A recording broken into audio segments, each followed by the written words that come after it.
Close margins say no, it's still dangerous, but that's 31% to 30% saying yes, I feel safer now. A public space where everyone remains welcome. Tonight, Multnomah County is working to implement new safety measures at its Central Library in downtown Portland. It's in response to a deadly shooting just outside its doors last month. Katu News has reported on changes already in effect and the push to install weapons detection at the library entrance. Director of Libraries Annie Lewis says it's something they're considering, but making the jump will require a review of cost and community impact.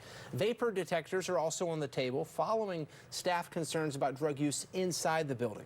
Vapor sensors are devices that can detect illegal drugs that are creating vapors, and they can help to create or improve safety for staff and how they respond to potential use of illicit drugs, particularly in restrooms.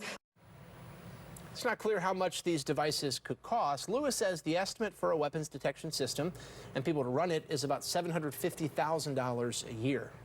As for that shooting, detectives say surveillance video shows the suspect, 26-year-old Hassan Muse, inside the library shortly before allegedly shooting 50-year-old Douglas Ivers outside. Ivers died at the hospital. A witness said they heard Ivers tell Muse to leave him alone and saw Ivers pull out a can of bear spray. The library closed for several days to provide support to workers who witnessed or were affected by the shooting. As many call for enhanced security at the Central Library, we wanted to go ourselves and talk to people who use it. And Katu's Shelby Slaughter has been on your side all afternoon talking to people who love the library and people advocating for change. She's live there for us now. And Shelby, how was your day at the library?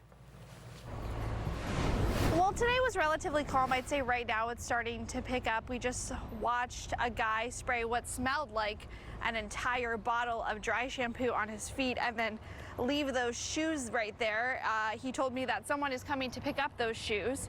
So I would say lots of people are starting to linger around. We just saw people walk in as we were coming on the air with garbage bags and crates and wagons of stuff. So I'm definitely starting to pick up than what we saw earlier today.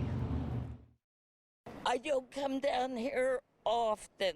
There are a lot of great unhealthy people down here. I have a stare that people don't, it's like they don't bother me if I don't want to be bothered. If you're planning a trip to the Multnomah County Central Library, some people might tell you don't bother coming at all. On the first floor, the bathrooms many times are used up and for excessive periods of time because people are going in and using drugs. People tell me both on and off camera, between the drug use and people loitering with their things on every floor, it's anything but enjoyable to visit the library.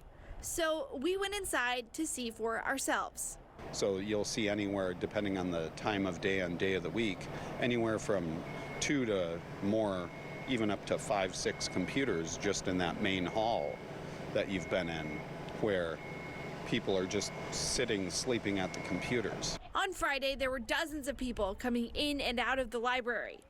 And inside, it was pretty quiet. We saw dozens of people just sitting in chairs, charging their phones, and other people just walking around, but not bothering anyone.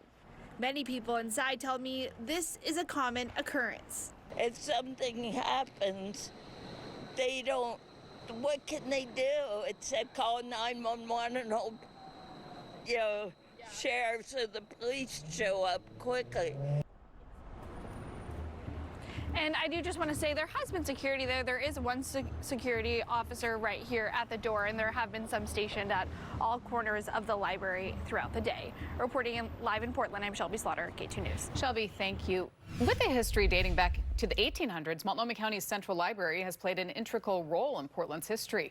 Library opened its doors more than 100 years ago in 1913. In fact, it replaced the Stark Street Library, pictured in archived images here, which opened in 1893. The current building was placed on the National Register of Historic Places in the 70s. It closed in 2023 for renovations, but then reopened last year.